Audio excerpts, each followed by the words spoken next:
Baik, kita akan menyambung tajuk integration bagi bahagian yang ketiga. Bahagian ini kita akan mencari satu lagi bentuk untuk dikamilkan, iaitu dalam bentuk AX tambah B kuasa N. Ini adalah satu bentuk fungsi yang mempunyai kuasa di luar dengan N, iaitu kuasa tersebut tidak sama dengan negatif 1. A dan B adalah constant.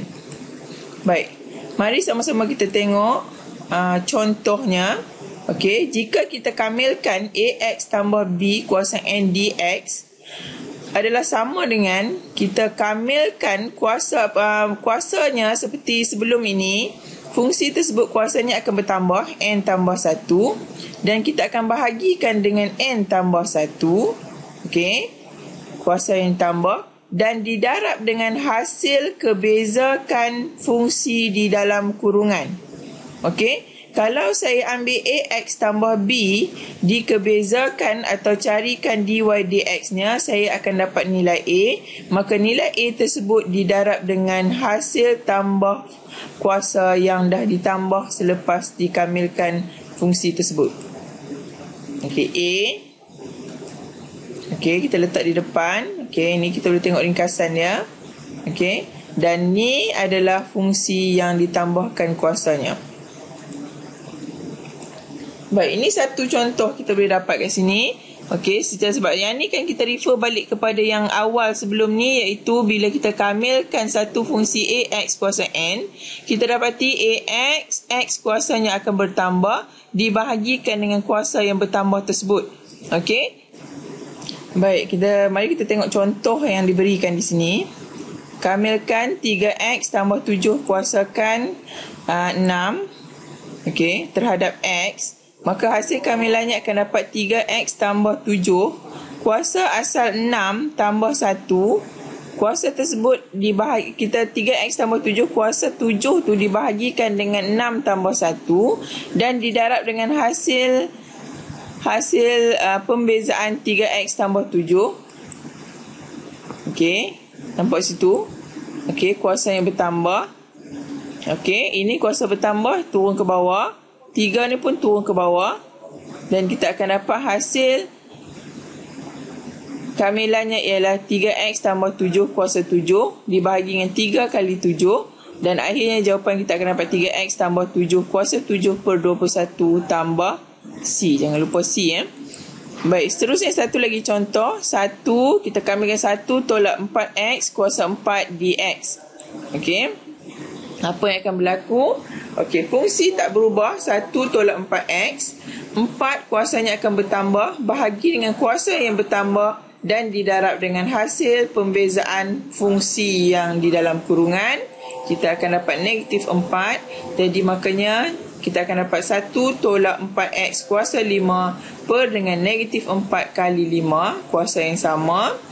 Okey, dan akhirnya kita akan dapat 1 tolak 4x kuasa 5 per 20 tambah C. Baik, bagi contoh seterusnya, kita lihat di sini, kita kamilkan 1 per 2x tolak 3 kuasa 3 dx. Okey, kita tengok fungsinya berada sebagai penyebut. Okey, jadi apa yang perlu kita lakukan ialah kita pindahkan fungsi ini ke atas. Dengan tujuan sebab apa? Sebab bagi pengkamilan kita tidak ada rumus untuk pembahagian fungsi. Tak seperti pembezaan yang mempunyai rumus untuk pembahagian fungsi. Maka kita pindahkan fungsi ini di atas. Kuasa dia akan berubah menjadi negatif 3. Asal di bawah sebagai penyebut dia adalah kuasa 3. Bila kita pindahkan di atas, fungsi tidak berubah, hanya kuasa dia akan berubah, negatif 3.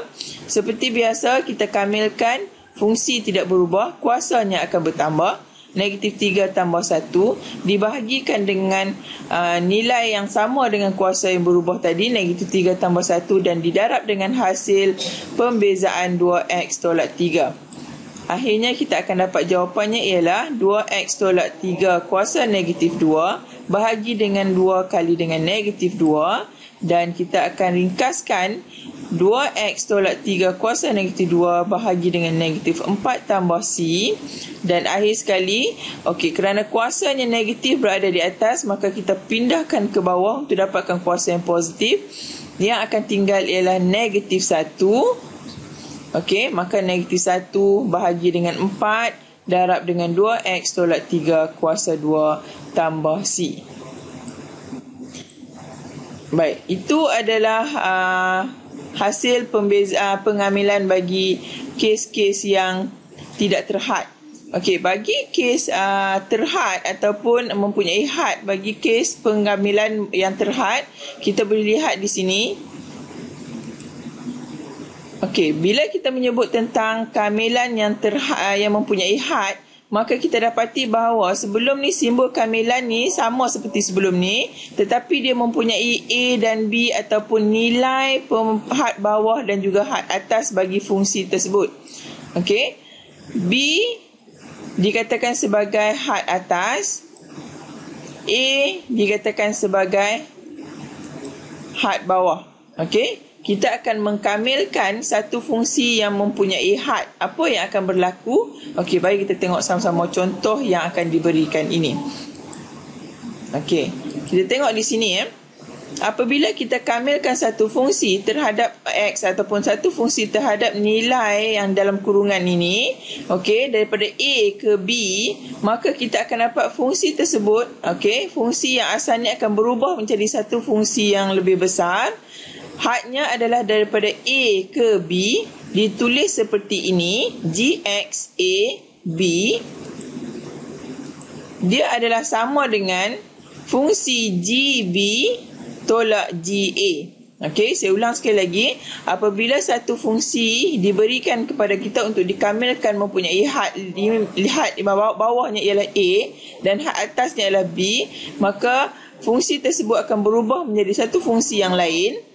Okey, ditulis dalam bentuk ini daripada A ke B, yang mana ini bermaksudnya dia adalah nilai GB atau fungsi bagi B, nilai had atas, tolak dengan fungsi bagi A, nilai had bawah. Okey, mari kita tengok contoh yang diberikan.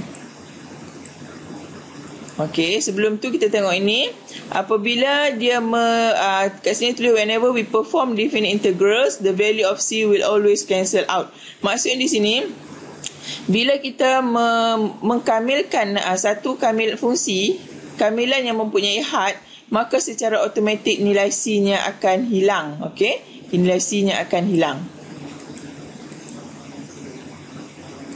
Baik, kita tengok satu contoh. Okey, contoh yang simple. Bila kita kamilkan X terhadap DX, okey, X dx daripada 3 ke 5, apa yang akan berlaku? Kamilan akan kita laksanakan seperti biasa, di mana X ini mempunyai kuasa 1, maka selepas kita kamilkan, kita akan dapat X kuasa 2 per dengan 2 daripada 3 ke 5. Okey, maka nilai C memang dah hilang. Kita tak perlu lagi mencari nilai C bagi kamilan yang mempunyai had ini. Apa yang perlu kita buat ialah kita gantikan had atas dulu. 5 kuasa 2 di tempat X ni kita gantikan dengan had atas iaitu 5. 5 kuasa 2 bahagi dengan 2 tolak dengan kita gantikan pula had bawahnya iaitu 3 dalam fungsi yang sama. 3 kuasa 2 per dengan 2. Jawapannya kita akan dapat 5 kuasa 2, 25 bahagi 2, tolak 9 per 2, dan jawapan akhir kita akan dapat 16 per 2 ataupun sama dengan 8. Okey. Baik, dalam kita hendak mengkamilkan kamilan yang mempunyai had, beberapa perkara yang perlu kita ambil perhatian di sini adalah, yang pertama, apabila kita kamilkan satu fungsi di mana had bawah dan had atasnya adalah sama, okey, iaitu pada titik yang sama, maka nilai fungsi ataupun nilai kamilan kita adalah sama dengan kosong. Okey. Yang kedua, apabila kita kamilkan satu fungsi fx didarabkan dengan satu pemalar k, hadnya daripada A ke B, maka kita boleh keluarkan ataupun asingkan K itu di luar dan kita kamilkan hanya fungsi tersebut daripada A ke B. Okey, maksudnya hasil kamilan fungsi tersebut nanti kita hanya perlu darab dengan K sahaja. Okey. Seterusnya, perkara seterusnya yang perlu kita ambil perhatian ialah apabila satu fungsi kita kamilkan daripada A ke B, dia adalah sama dengan negatif. Kita kamilkan fungsi yang sama tapi daripada B ke A. Hadnya berubah ataupun terbalik, maka nilai hasil kamilannya akan dapat negatif. Dan akhir sekali, apabila kita kamilkan satu fungsi daripada A ke C, okey, daripada A ke C, dia adalah sebenarnya adalah hasil kamilan daripada A ke B, satu titik, fungsi yang sama, sambung titik tersebut B ke C. Okey, fungsi yang sama. Maksudnya daripada A ke C kita boleh pecahkan kepada 2, janji dia mempunyai titik penghubung yang sama. Okey, kita akan kamilkan A ke B dulu dan B ke C. Nilainya adalah sama.